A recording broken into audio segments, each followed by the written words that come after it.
Hi everyone, welcome to FunnelTV, the Travel Tech channel. It's Friday, as usual. We go live with digital. Today is the episode 15th, season 2, right, Simone? That's correct. Every week you need to remind me that, man, because it's too many months now. We are running this live streaming every Friday. I got lost with numbers. And we already cut it in like season, because if we don't count the season, I think it's, I don't know, probably 50. Well, more or less, yeah. More or less, I think we are at We started like in September, right? 5 episodes, something like this. Yeah. Yeah. So cool. People will still follow us every week. I'm happy for that. And before we start the session, let me just quickly recap. I was catching up, on your digital news today. Mhm. So we got a lot of interesting insight. So we got Booking Holding ask for government support, guys. This is a very strong news. And I don't know if in Italy we say siamo alla frutta, no? When it comes like that. So if Booking is asking support and help, this is a very disaster. Then we will talk a little bit about Expedia is actually selling 1 billion stake, right, guys? So and again, is another very hard news. Listening those two giants, one asking for help, the other one selling stake, and. Then we go through some interesting insight with Emirates and with Dubai Health Authority. They have applying already some kind of. They are conducting an on-site rapid COVID-19 for passenger. We got a lot of other news, hotel beds. We will talk about an interesting IATA survey, World Tourism Organization. So we have an interesting report from World Tourism Organization. And then we got still Google, Mirai, and actually the only good news from the economical point of view is Stripe raised $600 million. That by makes total sense. Richie. Sorry? That makes total sense in this moment. Yeah, If I you mean, think about it, it's an e-commerce. someone weak, man. In this kind of war is always like that. So, anyway, so this is a quick recap of the news today. We will do a little bit differently today. The format. We will try to give a right space and time to all the guest speaker. And yeah, as usual, in the last few weeks, I have a special guest on a weekly basis, TravelgateX with Patricia Dominguez. She's going to share some interesting insight on the hospitality trends. And on the other hand, we have Alejandro Gomez Losada from TripStack will comment some interesting perspective from the flight industry. So let me open the camera to Alejandro and Patricia and welcome them. Hey guys, how are you? Hi. Good to see you again. Hi, Patricia. Hi, really nice to see you, Enzo. Nice to see you. Simone, thanks for inviting us. Yeah, A pleasure. Thank you. Pleasure to be here for the first time. So, and actually coming after Patricia, who is already a mainstream, already esteemed panelist in this channel. So, happy day, everyone. Cool. Right. I think we invited you several times. So that's on you, my friend. Yeah, but this is when the quality of the show goes down, right? So you have shining stars like Patricia, and then you have me. So. Jeez.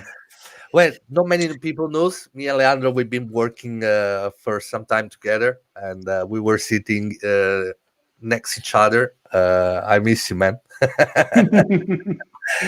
Right. So, Patricia, I'm going to share your screen.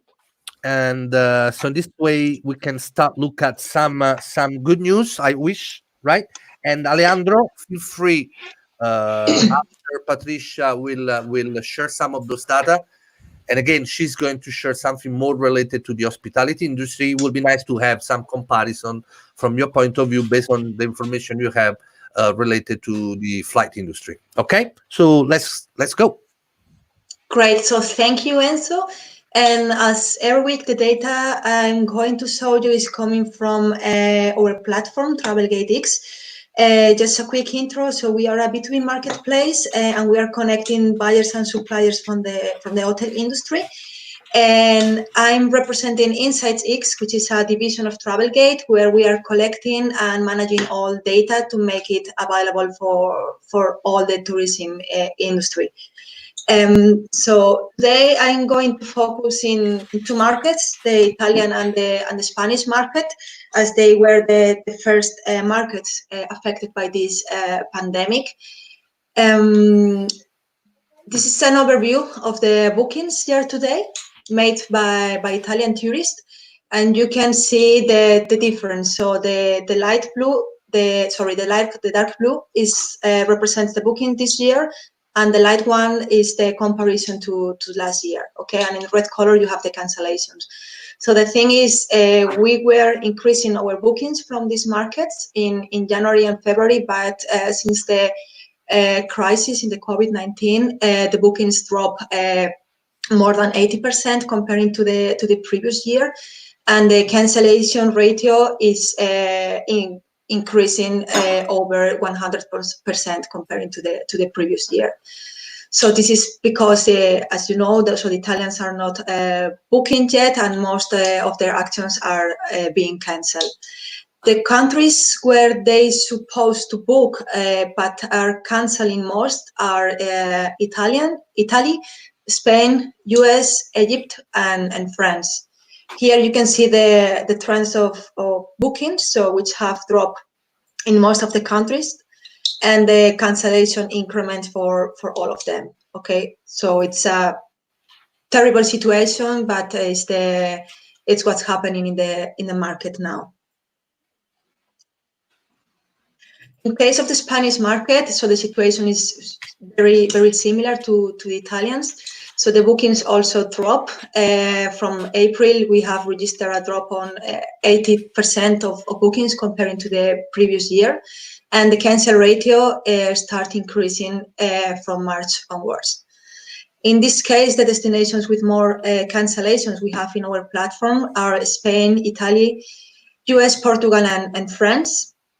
Okay, so it's the situation is, as I said, very, very similar. So all of the countries are registering at the moment more cancellation. Actually, in March and the current month in April, we have we are registering more cancellation than bookings. So this is an overview of the year-to-date bookings and cancellations by check-in date. So we have selected the bookings that have been made this year, and we analyze the check-in date versus the previous year. And for Italy and Spain, the situation again is exactly the same. And for the summer season, we are already registered a drop in between 45 and 60% in terms of bookings.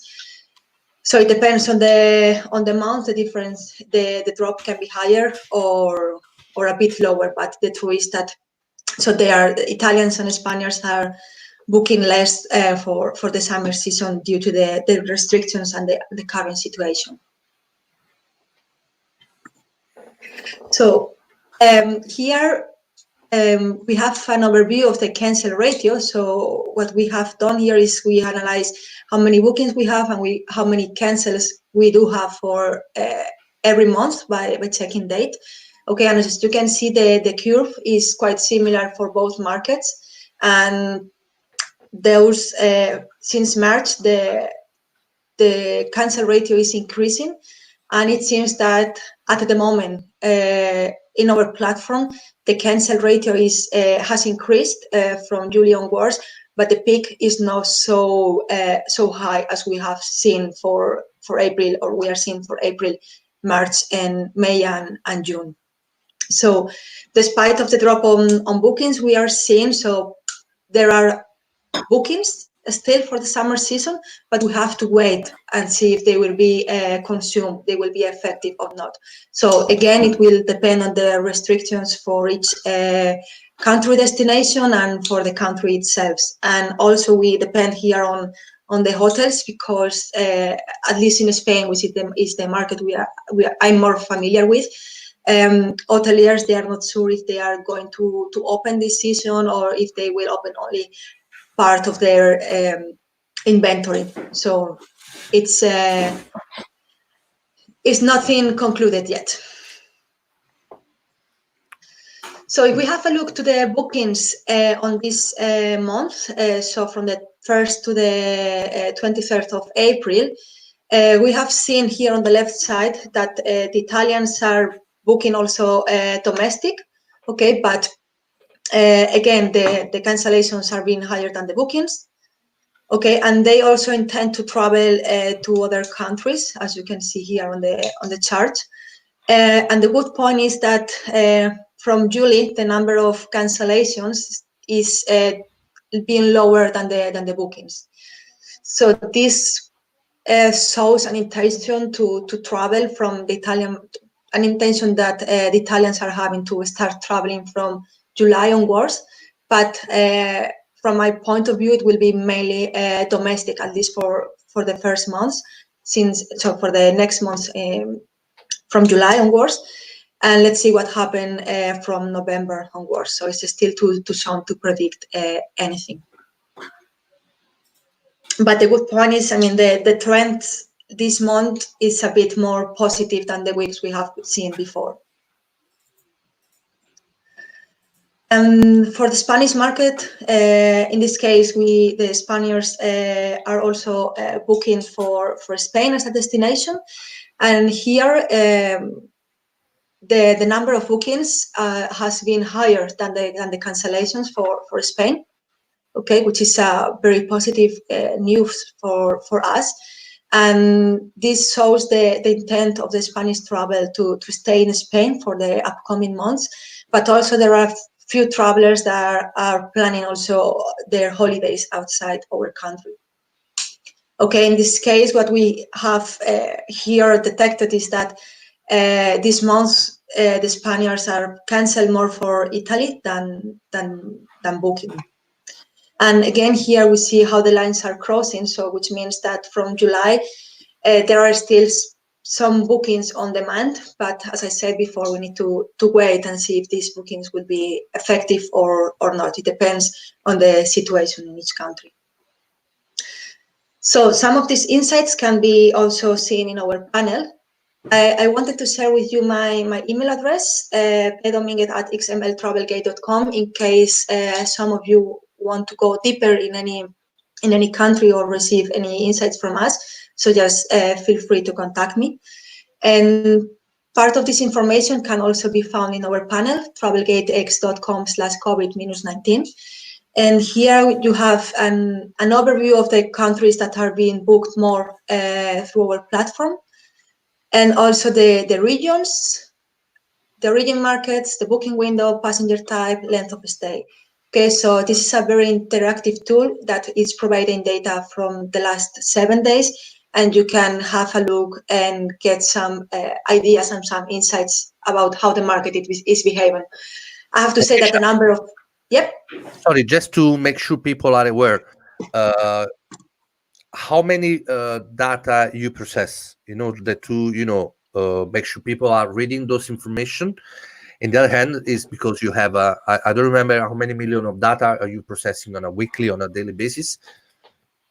Mm-hmm. Yeah, so we processed more than 3 billion of searches a day and more than 20,000 bookings a day. Of course, with these situations, the volume, as it happened for everyone, has dropped. But still, so the few bookings we have can be helpful for the industry, just to get some insights and to start getting more share in the market. Okay. Ale. So thank you. I first of all, very interesting to see how the hotel industry or the lodging industry is taking the situation from a flights perspective. And it's important to note that most travel sometimes starts with flights. A couple of points that I can mention, and sorry, I'm not going to share them on screen. I'm just gonna relate to them. Is the fact that what we've seen so far is a trend from last week of March. We were seeing a split into the processing we do for flight content and booking sold. That was 35% regional domestic, and then we would see 60% transoceanic, really, with a 5% being clearly domestic, to what we now see after the first week of April, which is 80% of all bookings and and traffic related to flights content being done domestically. It is only understandable by the fact that you have airspace restrictions and closures in most parts of the world. We still see traffic, and so asking for the content. People are still interested in traveling. What we've seen is that there has been a migration in terms of clicks from what was initially the period for 0 to 7 days, which is explainable by people repatriating to their countries, right, getting back home. And today we see roughly 15% of that traffic lying between 7 to 20 days, and then the rest is 91 days plus, with a lot of searches for 122 days, and then about 190 days, right? Leandro, just a quick, really in 2 seconds. Can you explain your company, what is providing? Just to... Yep. So TripStack is a Canadian-based company. We have offices in India, Toronto, Athens, Sweden, and then myself in Barcelona. And what we do is we're a new age flight content aggregator. So what we do is facilitate the booking process for a lot of the different carriers around the world, low-cost carriers and full-service carriers. But also what we do on top of that through the same API is virtual interlining. So the combination of 2 non-interline flights, so we can create unique itineraries using, just to give you an example, a low-cost carrier that might be Norwegian to a full-service carrier, which is American Airlines. Got it. Perfect. So you see that generally speaking, if I understood correctly, there's some recovery in some market, right? Yeah, for sure. We've started seeing it with clients or prospects that we were working on, specifically in China, South Korea, and some Southeast Asian markets. Also, interestingly enough, we've seen growth year over year in terms of flight searches for Latin America, right? Which wasn't the case. So the amount of clicks searching for flight traffic or flight content grew over in Latin America compared to same period last year. What do you mean? These are flights from Latin America or flights both? To? It's outbound, inbound. So we saw the growth in both. It's a very interesting trend. Again, having the biggest economy and market in Latin America not closing their airspace entirely, which is Brazil, can drive that behavior, right? But you see the impact of the COVID virus, especially in all those markets where I dare to say mass travel was a given, right? It was taken for granted. So the US, especially Europe with the open Eurozone, has been the most affected, right? We still see recovery. We start seeing traffic for the month of June, July, August. OTAs, which are our natural client, have started saying that they see recoveries from September onwards. In their modeling scenarios, they don't expect to work with anything over 10% volume of what they had before the virus before September. But after September, they think they can work up to 30% of their original volume. That's a very good sign of recovery, right? Again, spurred, and I have to agree with this, with Patricia, spurred by domestic travel, right? Or combination of short-haul regional travel, right? And a combination of possible 2 means of transport. Also funneled by the fact that there's a lot of routes that will disappear, a lot of carriers not flying, and the recovery to flight will be slow, right? But I do see as sorry. I have an interesting, curious question, but this is something a little bit out of the big data, we're talking about. I was thinking, I was getting this question, I don't remember. I think it was a couple of weeks ago, I was discussing with Marco Malato, which is an industry expert from the flight perspective. And my perception is that the flight will recover, of course, faster than the hotels. But on the other hand, I have the perception that the price will go up from the flight industry compared to what we were, how to say, we were having to travel with very low cost price.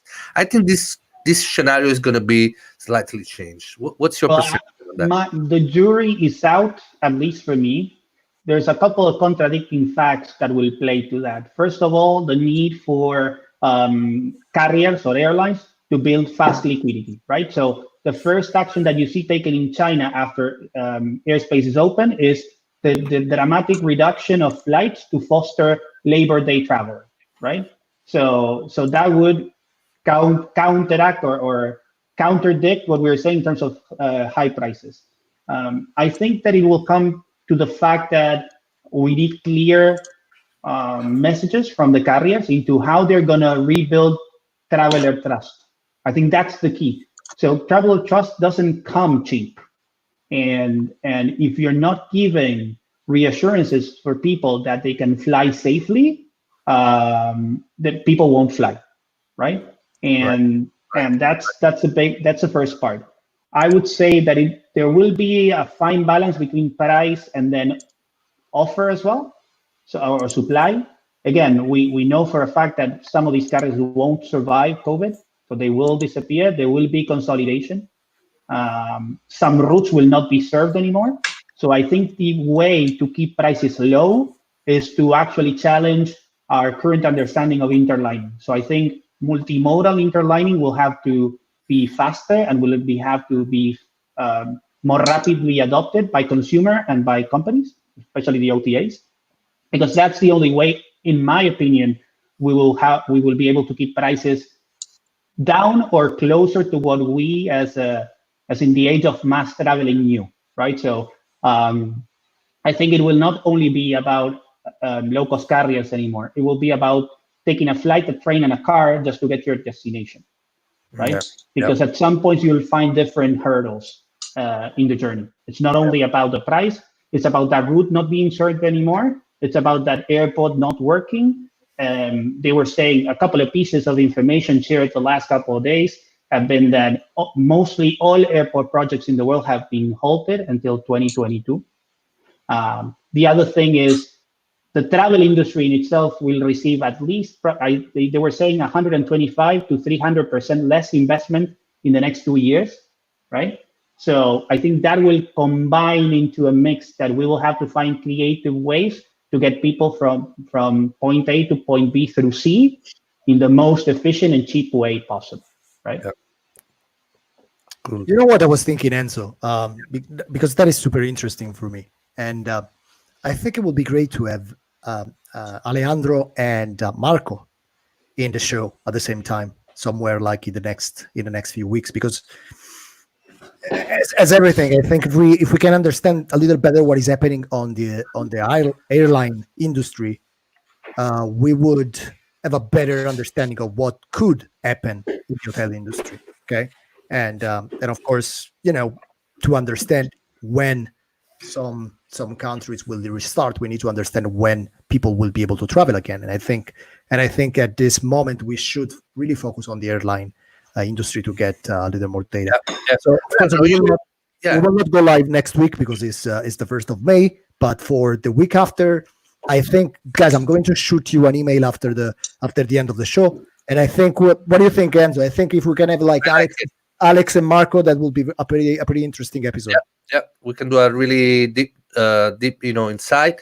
Mm-hmm. And maybe Alejandro, if you want to engage someone from TripStat, just to collect data, if you can, prepare some interesting, deck. This way we can show, and comments on data, right? Yeah, and just as a final reflection or conclusion of what we were discussing, and you mentioned a couple of news when you started. I'll update some of those. So right now, Expedia is closing that round at 3.2 billion in terms of funding. 1.2 billion is equity, but 2 billion will be debt financing. So that number alone gives you an idea of what the challenge is ahead, right? In the world of carriers, it's the same, right? So we've seen Virgin Australia go into Chapter 11 or go into administration, self-imposed administration, because they couldn't secure a $1.4 billion loan from the government. we are seeing push from, for example, Ryanair. It's Lauda, actually, owned by Ryanair, to the Austrian government, not to rescue Austrian Airways, right? So I think a lot of those will start happening. And the other thing is, you were mentioning Booking.com, and what this crisis shows is that, and there was a nice discussion yesterday by some people online, is that maybe bloated and super funded is worse than lean and underfunded, especially under crisis, right? So I think it's food for thought to think whether you want a lot of money but have those structures, and then you get accustomed to just working one way, like with a lot of luxuries and everything that this crisis shows that you cannot take for granted. Right. So at this point, I'm going to open the camera to to Andrea Spalletti. So let me get this. Where is it? Yeah. I know that you're always super busy, so if you need to go, you can go as usual. Thank you so much. Can we get a copy of this presentation you showed, or? You want? Yeah, I will send it through. Yeah, please. Okay. So James will be able to publish it, and I think it could be interesting for the viewers to get it. Patricia. Okay, perfect. Thank you very much. Have a lovely weekend. Bye. Thank you. Bye. Right. So Simone, Andrea Spalletti Trivelli is there. So he's the GM or the owner of a very historical hotel in Rome. And you want to introduce a little bit, Andrea, Simone, and then we'll share your screen. Yeah, so it's I just posted something on LinkedIn right now, and on April 21st is the birthday of Rome, right? And we're close to 3,000 years now, and so I wanted to have I am from Rome, so I always got a soft spot for my city, and so I wanted to have this big focus on Rome today, and so we will have two Andreas today and two hoteliers from Rome. Andrea, I know Andrea for several years now, so I'm not going to introduce him. I'm just giving you the word, Andrea. Just explain who you are and what you do. Well, first of all, thank you so much, Simone and Enzo, for having me. And it's a pleasure to be here among these great professionals, and great to hear about, well, not so great from our perspective, unfortunately, but very interesting to see Patricia's statistics, and I completely agree with Alex on the future of companies like Booking.com that will have to redesign a lot of their way of working, and both on the insides and the outsides of their actual company. So that will be interesting. I think we're all in year zero of travel, but I think it's the first time since the first human being actually traveled for leisure that no human being is traveling for leisure at the moment across the world, which is, if you think about it, it's pretty intense.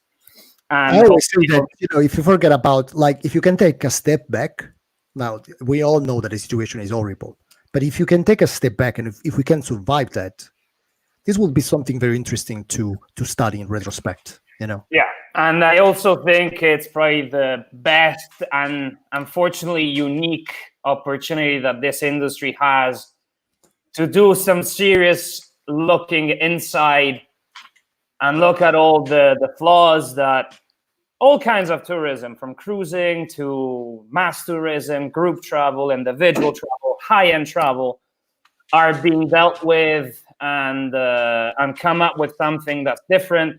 Definitely has to be more sustainable and worth it for everyone, not only those traveling and those making money out of the ones traveling.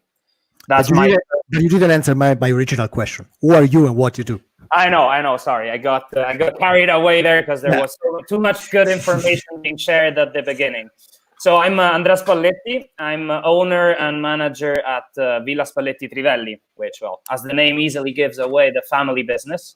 It actually was our family house that we turned into a boutique hotel 15 years ago. And as you just mentioned, Simone, it was on the 21st, Rome's 2,773rd birthday.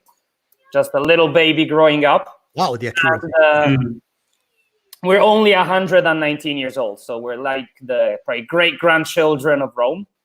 And again, yeah, being in this industry for 15 years, it's a very different kind of hospitality, being us a private home and still a private villa under all circumstances and effects, and trying to offer a bit of that, we call it Romanita, to the people that up until a month and a half ago were traveling from all over the world to come and see what is still probably the most incredible, unique, beautiful city that man ever built and probably will ever build. That's not because I'm from Rome. Yeah, it's well, I think it's a fair statement. Come on, I think it's pretty fair statement. Okay, Andrea, we had so many conversation on several topics, so I wanted to comment with you like four news in particular, because I know that you can give me some good comments on those. And I would start with probably everybody knows by now that Booking Holdings, they ask for a loan of 4 billion, and to get some kind of support to pay the salaries, but apparently this was not enough. And there is an internal memo sent to employees talking about the fact that layoffs will be probable. And I know the question I'm not even asking you to comment the news. I just want to know that there is always a love-hate relationship with OTAs. We know with independent hotels and OTAs. So just tell me your opinion on that. So look, it's it's undeniable, this very intense love-hate relationship. I think every single hotelier and revenue manager in the world, at least once in his life, had with either one of Booking, Expedia, Agoda. But that said, I want to start in a very nice way, because I think on the recovery side of things, once, let's say, we'll go back to travel, and then we'll see how and under which circumstances, regulations, etc., etc.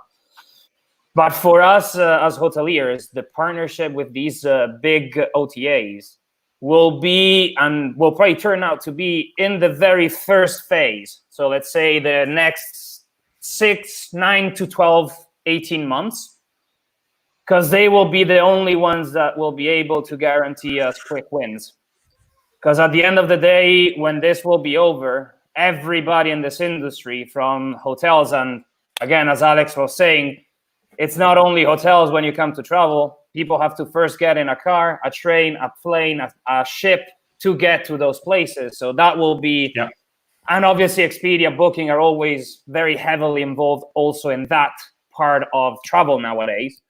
So I think for everyone in this industry, a close tie and finding common grounds with these big players that have been revolutionizing this industry since they were born, basically since the mid 1990s. The only way to let's say resurface from the situation will be to find a way to closely work with them, because with the volume of business, despite whatever internal restructuring they will have to go through, since obviously they will reemerge from 3, 6, 9 months of practically zero revenue themselves. At the same time, their power, the knowledge the user and the traveler has of their platforms will ensure and give us the opportunity to start from day one to get bookings, and obviously creating cash flow from the smallest business to the biggest chain, guaranteeing the fact that hopefully, since you mentioned the potential loss of jobs at Booking.com, that will regard the entire industry, no matter who you are and your size of industry. Whether you have 10 employees or 1 million, there will have to be restructuring. So if we manage to work in the same direction, set aside all the love-hate that, well, me and you had infinite conversations about, is going to be the first thing to do. Put aside everything we had to tell each other, not necessarily with a smile on our face, and start working hard. At the same time, allowing all the travel trade, which goes into the travel advisor side, so the big and small travel agencies, no matter if they're virtuoso or traveler made or independent, consortias, non-consortias, corporate leisure, it will take them some time to reorganize. Because I mean, we've seen it, unfortunately, in the US, and I have a lot of colleagues and friends in some of the big travel agencies that have already been unfortunately let go, and that is just the beginning. It will keep going, and it will necessarily pass on to the hotels when we will open again. So booking is just a big example of what on a smaller scale will happen in all our businesses, unfortunately. But that is just physiological to give us the strength to restart. Yeah. Meanwhile, I was checking your website. I love the place. Andrea, I have a funny question for you. Do you need a butler for your hotel? We might one day when we reopen. I'm here. Your TV. What an amazing place. I know that Alejandro's wife, Fernanda, she loves Rome, but also Alejandro. So I think this is a great place to go next time to Rome, Alejandro, for you. You should take Fernanda there. Yeah, for sure. My wife would love it, and I can score some points. So I'm down for it. Whenever they open up, I'm the first one to be there. Well, you have my contacts, Alex, now. So feel free whenever you want, drop me a line, and hopefully very sooner rather than later, you'll be able to come and visit. Andrea, let me ask you something, because the next news is on a similar tone. Fortunately or unfortunately, it's not up to me to judge. And that is Expedia is rumored to be about to sell 1 billion stakes of the company, to get some kind of cash flow going. Do you think, like, I like the fact that you talk about year zero, okay? And do you think that even in terms of relationships with Expedia and Booking and major OTAs in general, this could be a new beginning? For sure. I think there's no other way to approach it. But better one, like, do you think the relationship will be better or worse? That is the question. That's a tricky one, though. Yeah. Tricky question here. I could answer both yes and no. Because I would say yes, because I think Expedia and Booking, hopefully, and obviously Agoda as well as the top three, let's put it there. So it's part of Booking. I think they will need to, on one side, and here comes the yes, be more, let's use the word sensitive towards their partners, in this case, us, hoteliers. Because we all know that obviously all these platforms are 99.9% revenue driven and revenue focused. They don't really care about anything else. It's just a transactional websites. There's nothing emotional about them. But I think that, like, I think this is our fault. I think we try to like cast this romantic shadow that we have in hospitality to OTAs, but these are just e-commerce based companies. They are not companies. We create the content. So that's why it's a no. Because unfortunately, and again, you probably more than me have faced this, but having worked for an international brand as a sales for 3 years in 2012 to 2015, working for small luxury hotels of the world, you're dealing with those that create content that are online selling on these OTAs, which is the e-commerce, non-emotional, transactional platform. The emotions they're promoting on their websites and through their own direct channels, where the passion is pretty visible. They're boycotting their own emotions to favor these e-commerce, just probably lack of our internal organization, staffing, 1,000 reasons why that happens. And that's the first thing that will have to change. Second thing on why it's a yes or a no is always that revenue thing, because obviously these guys will come out of 3, 4, 6 months without any kind of revenue. And I was reading on one of the articles that came out on Expedia's, on Silver Lake and Apollo willing to invest or interested in investing $1 billion in. I think it's a done thing by now. I think that. It's okay. So the fact that they invested $1 billion, it's they'll want money. So the only big risk there is that these OTAs, the moment travel opens up, they will start being even more aggressive than what they've been, which will obviously clash heavily with what we as a hoteliers will be trying to do, because we'll be trying to do exactly the same, but not jeopardizing our other channels for the OTAs. Yeah. And that will cause a lot of initial issues, mainly rate parity, because that has always been problem number one on these platforms. But then everything else will follow, and that's where Expedia, Booking have to be very careful, in my opinion, because if they lose the will of us hoteliers in a year that again we have to reinvent anything, and if we decide that let's not go all in on the OTAs and let's try to find new ways that I'm pretty sure over the years can be found, obviously at a bigger risk, then they'll have to be careful, because the risk of losing a lot of market share and especially unique products on their platforms, I don't see it as that remote. It's an interesting angle. It's actually interesting. I was more concerned. I have similar feeling, even though I think that this will not be, the balance will not go back to the hotels, will probably go to some other player. And for sure. In my mind, that's Google. I think Google will get a way better edge when everything is finished over Booking and Expedia. And the process already started, And you see, I said Google, and Google is replying already. You made a very You made a very interesting comment, Simone, and you mentioned Google. And I think, not to interrupt Andrea, but it would be interesting to understand what Google will do about travel going forward, right? So it's kept quite silent till now. They've announced things for retail and everything, but they seem to be playing blind to travel. So I'm super interested in what Google has to say about all of this, or do. Usually when Google stays quiet, something big is going on. So yep.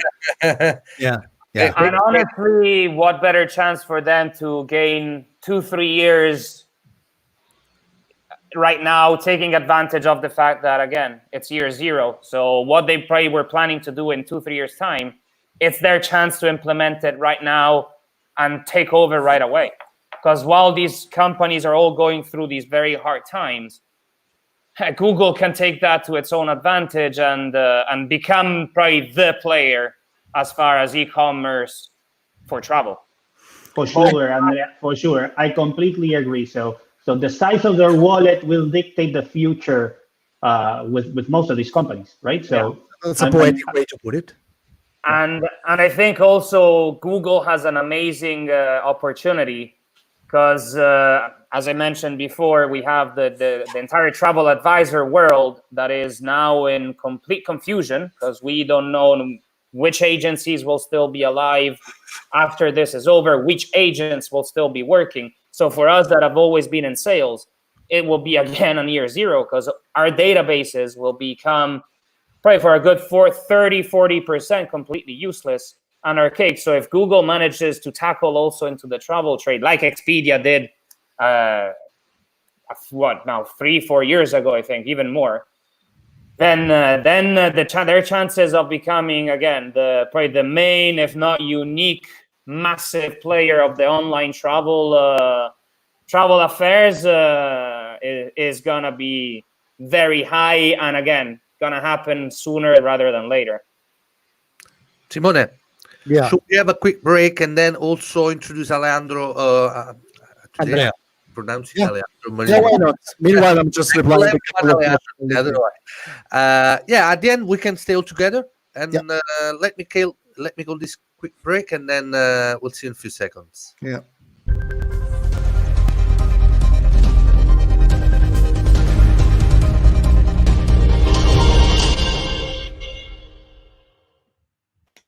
Yeah, welcome back, guys, and welcome to Andrea Lasalandra, another hotelier from Rome.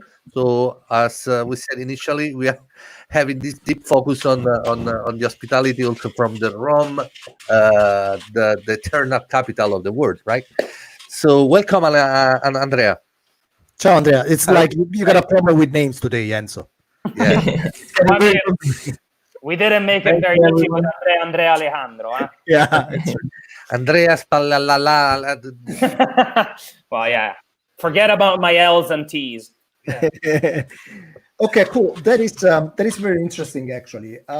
So, Andreas, I'm talking to both of you now, okay? And because we talk a little about booking, we talk a little about Expedia. I have something on another big player, that is Hotelbed, right?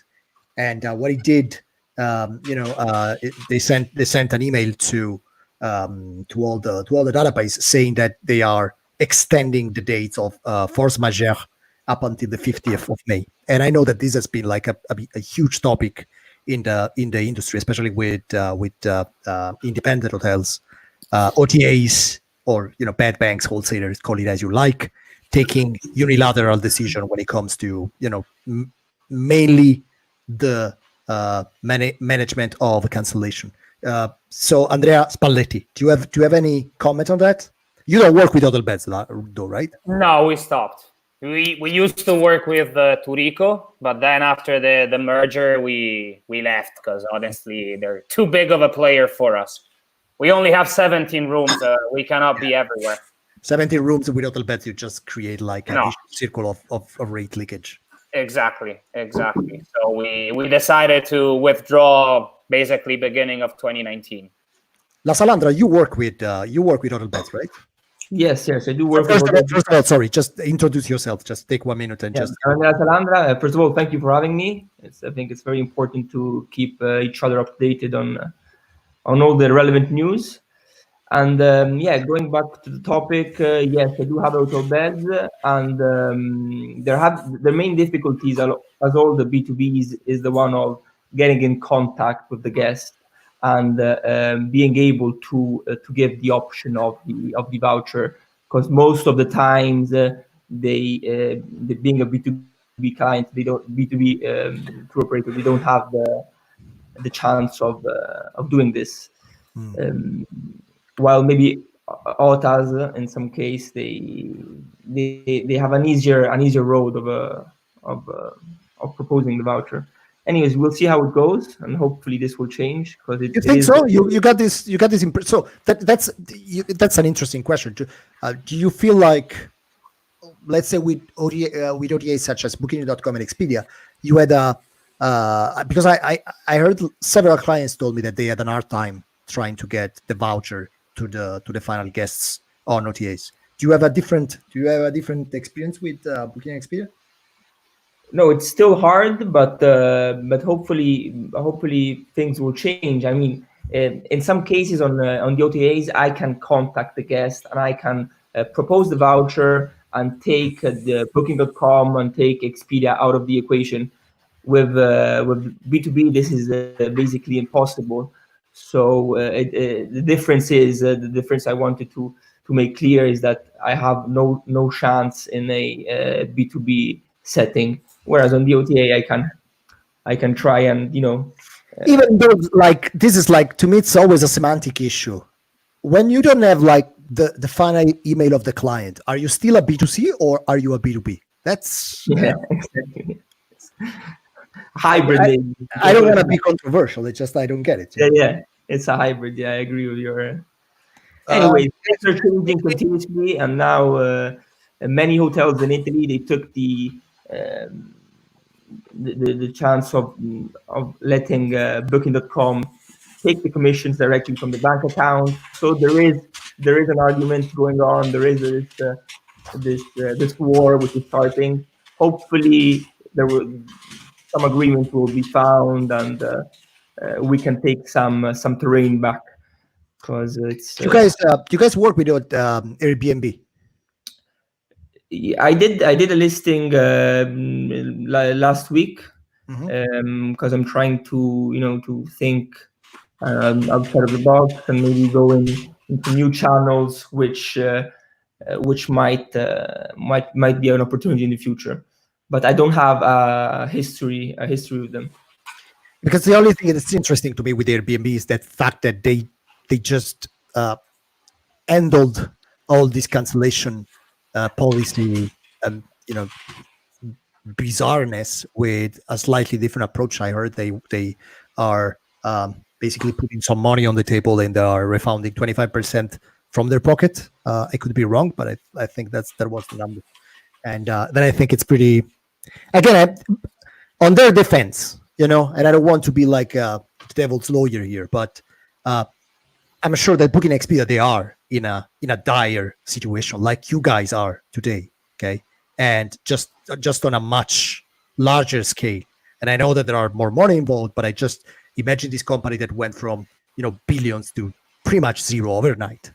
And so I'm just trying to, I think it will be, again, I think if we can remove the emotional impact here, we will be able to look back at these times, and I'm sure this will be a turning point where a lot of the things we take for granted will change, right?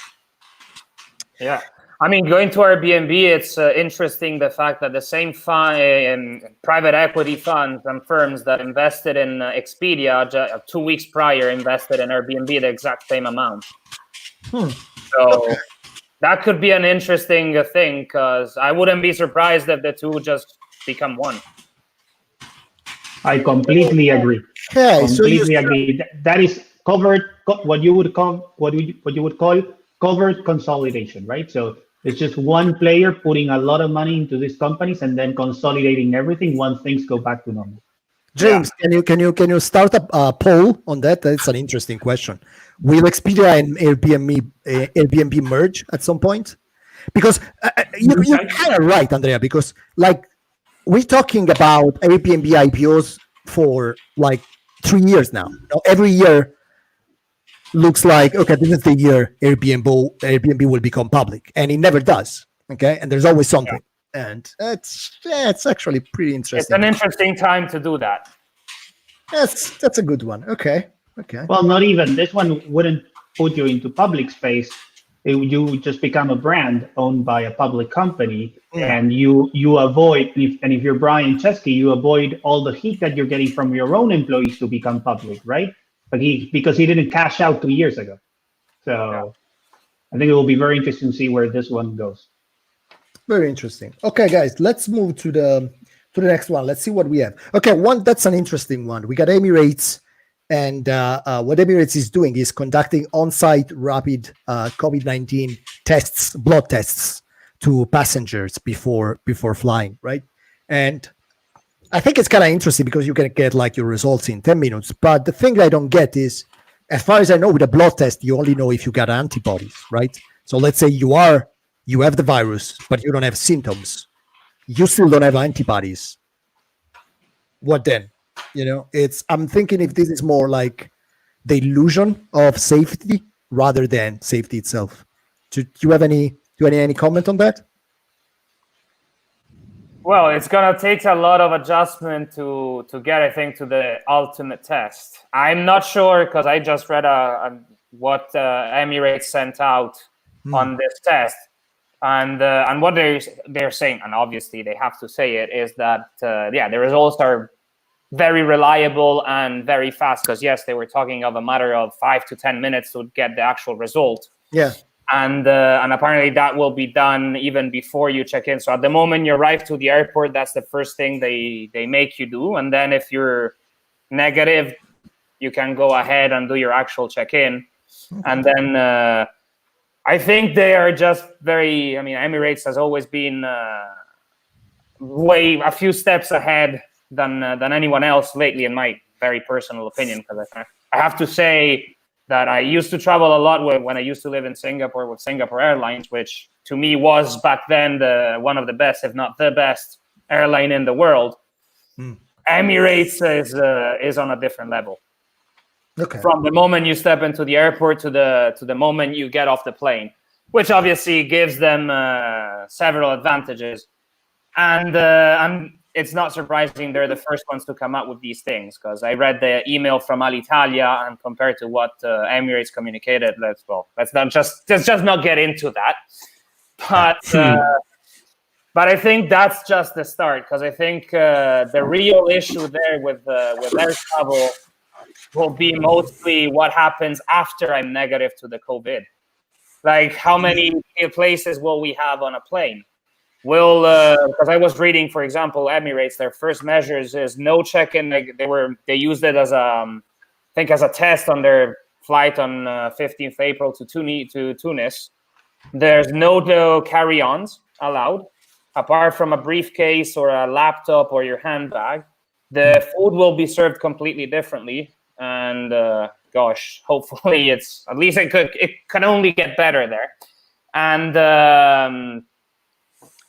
then everything else from the check-in, that will obviously be, I think they're only allowing web check-ins, so there's no direct engagement with the land staff from the plane. So it will be very interesting, because one, I think the major question mark is when are the airlines and which airlines will be able to buy back their travelers' trust. And when people will start feeling comfortable to be in a closed space with, even if it's only 100 other people and not the usual 300, for 8, 9, 12 hours in a row. Because I think that will be the major thing. Yeah, makes total sense. Tell me something, Andrew. Do we have Jan online already? I think you're muted. You're muted, Enzo. Your mic is muted. You want me to open Jan camera? Is Jan online already? Yeah, it's there. Just open the camera 1 second. I just want to, and this was totally a surprise. Jan, thank you so much for being with us. I know that you were doing something way more enjoyable than spending time with us. But I just wanted to, and probably you guys remember Jan. It was on an episode of Digital a few months ago. We had a long episode on cloud native PMSs, and I just wanted you today, because I just read an amazing article you wrote on how you survived. We can say that you survived coronavirus, right?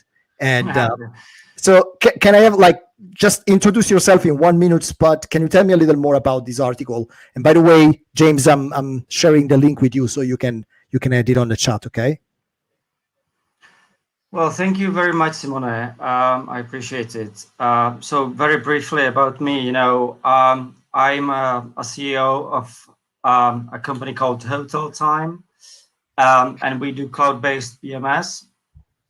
I've been doing, cloud-based PMS. I've been doing Hotel Time for 18 years now. So we started in 2002 in Europe. So probably one of the very first cloud-based PMSs ever. And Simone, I wouldn't say I survived, COVID, because there are people with serious, health conditions. So my article wasn't about health, and I think there are a lot of people with worse problems than I have or we have. But my article was about surviving it financially as a company, and especially surviving the situation with my whole team intact. Because having been doing it for 18 years, I've built a great team with some of the people I'm very close, and I just couldn't imagine letting some of them go after a few weeks of having this problem. Of course, the situation will change. Of course, the market will change. We're based in Prague, and from 10 million visitors a year last year, we'll probably get to 2 million this year, hopefully. So the market will decline a lot. But again, for me, having built a team over the years, I just couldn't imagine letting them go. And with a significant decrease in revenue and payments we're getting, obviously, from hoteliers, I don't blame them. Their situation is much worse. Sometimes it's been really difficult. So, but we survived. I'm sure we will survive. And a lot of us in the team have had to make sacrifices financially and with some other things as well. And it's been great to see that my colleagues or employees in this sense, usually most of them were willing to help us, were okay to have their salaries decreased by 20%, were happy to help the company and the team any way they could. So my article was about, surviving as a company, as a cloud-based PMS. And I think that is the situation where a lot of us are now. We're just trying to survive financially, and that is why I think this article just can resonate a lot. I mean, I'm sharing my screen right now. There are a couple of passages that are very interesting to me, and this is like the first one is if I watch the life I've built for me, my family, and my employees reduced to a minus symbol on an Excel sheet. And I think Simone, sorry to interrupt you, but I've been doing it for 18 years really. That hotel time's been 90% of my whole career. So obviously the company is connected to how I'm doing financially, my family, how my family's doing, and I do take care about my employees, and I'm interested about my employees' situations and families as well. So suddenly you've got all this, and then you've got the Excel spreadsheet as well, and we had to combine the financials as well as the personal situation. That's another part that I really like about the art. And again, guys, just go and read it. It's a long read, but it's an amazing article, I think. And there is this quote that I really like, and you said, and I think the thing that when I read the article, I said, okay, I think I can relate 100% to that. One thing that to me was very interesting is this. There are times when it's better to remain silent, especially when all the world around is making enough noise, and we were talking even with Andrea Spalletti several times that nowadays every day is one big webinar after another. Okay. And so it looks like days are dictated by webinars on coronavirus. And I think your choice was, I'm not even sure that was like the best choice financially, but I think it was brave in a way.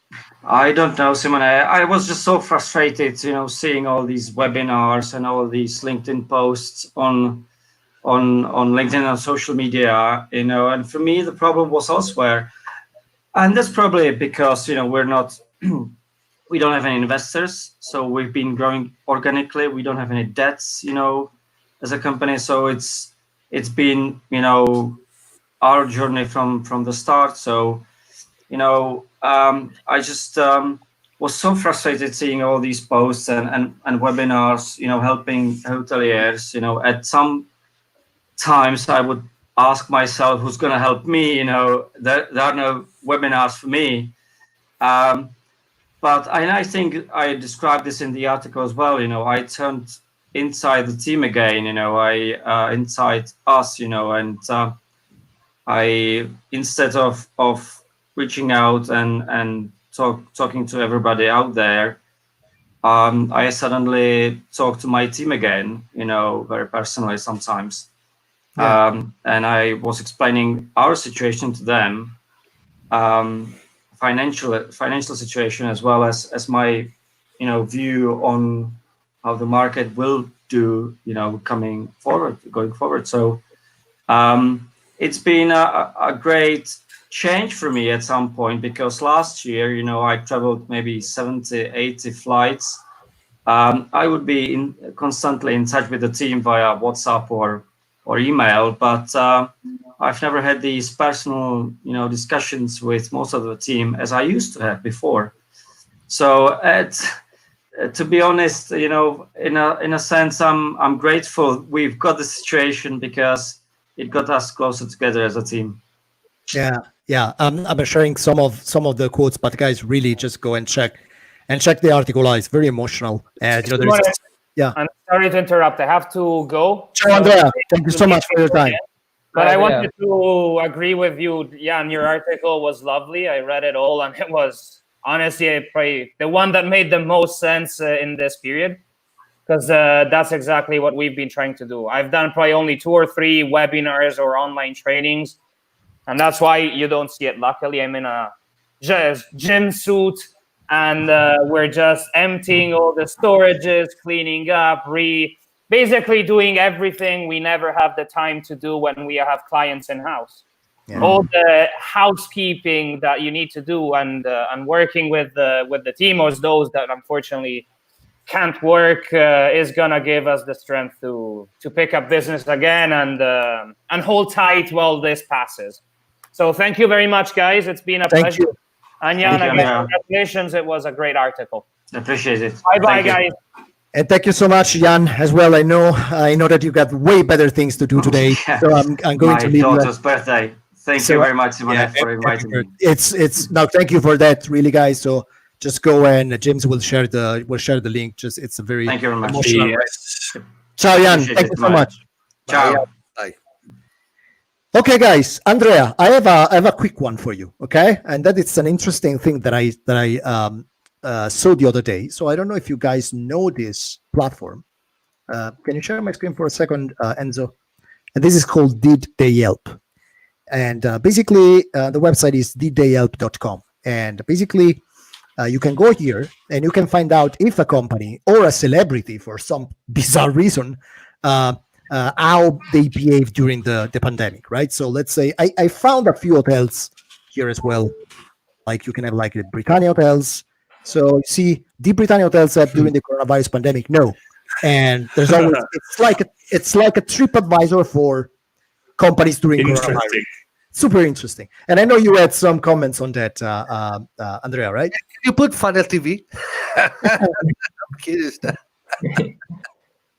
Yeah, well, I have an experience regarding some collaborations which did help and some others which didn't help. So, for example, the Hotels Network, which is a very nice tool for the official hotel website.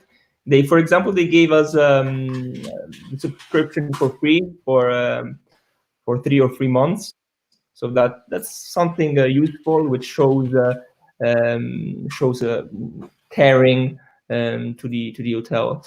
And also another one which has been good is Flexi Quiz, which is it's a website I use to make quizzes for the employees. So to test the employees on all the things we have in the hotel. And they also gave us the free subscription for a couple of months.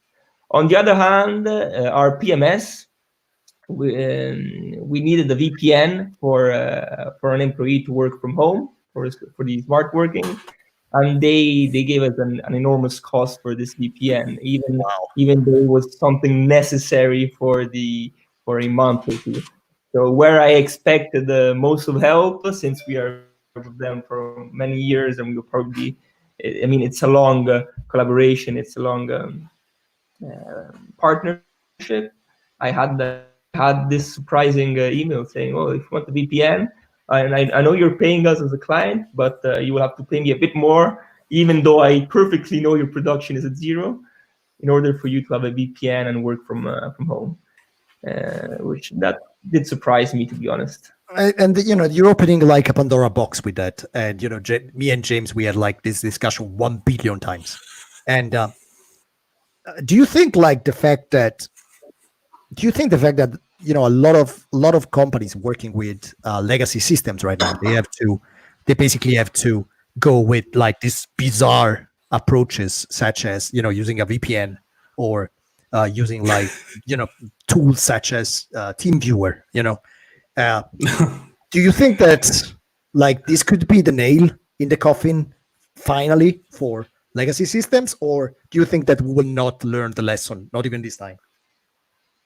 Well, it's hard to say. It's hard to say right now, but I hope it will give an important signal, and things will really take a different path, because it would be something really of great help to everyone. That's for sure. Yeah. So who knows? Who knows? Yeah, that's an interesting one. So I see we got I think we got one question, and probably we can answer this one and we can wrap it up, Enzo. Yeah, well, I will leave James, who is following this conversation. Can you just comment, James? To be honest, we haven't had that many questions. We had one much earlier from Susan Barone asking, it's what we were talking about half an hour ago. She was just saying, do we think the travel's going to become a lot more emotional in the future because of the result of this? So that's something we'd be interested to know. But also then Olga was asking, basically, she was making a comment, that there's a bit of a grey area about who should be allowed or will be allowed to travel because, they're following guidelines. But if symptoms are only showing after 5 days, she thinks maybe that temperature checks are not as reliable as we think they are. So I don't know if we've got any comments on either of those points. Andrea, do you have anything? Like on the second point, it's very technical, but maybe the first one. Yeah, well, it's still not clear, all the regulations and all the things that hotel must have in order to reopen. So that will be an interesting. It will be an interesting thing to find out exactly what is needed and if that gives enough confidence to person to start traveling again. And obviously, then we know that each individual has their own confidence level. So maybe. It's difficult. It's difficult to say what is necessary for the medical point of view, and not only for the medical point of view, for the individual's confidence of saying, okay, I feel safe. I'll start traveling straight away, or maybe I'll wait a couple of months.